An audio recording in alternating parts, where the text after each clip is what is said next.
6. Adam and Eve leave the garden. When Adam learned that the Nodites were on the march, he sought the counsel of the Melchizedeks, but they refused to advise him, only telling him to do as he thought best and promising their friendly cooperation, as far as possible, in any course he might decide upon. The Melchizedeks had been forbidden to interfere with the personal plans of Adam and Eve.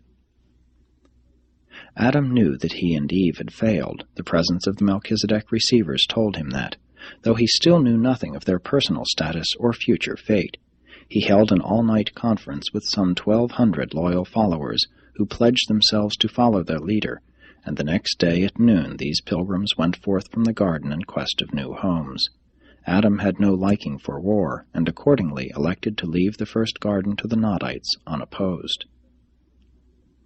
The Edenic caravan was halted on the third day out from the garden by the arrival of the seraphic transports from Jerusalem, and for the first time Adam and Eve were informed of what was to become of their children. While the transports stood by, those children who had arrived at the age of choice, 20 years, were given the option of remaining on Urantia with their parents or of becoming wards of the Most Highs of Norlatiadec. 2/3 chose to go to Edentia.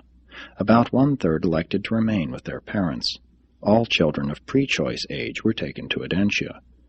No one could have beheld the sorrowful parting of this material son and daughter and their children without realizing that the way of the transgressor is hard. These offspring of Adam and Eve are now on Edentia. We do not know what disposition is to be made of them. It was a sad, sad caravan that prepared to journey on. Could anything have been more tragic?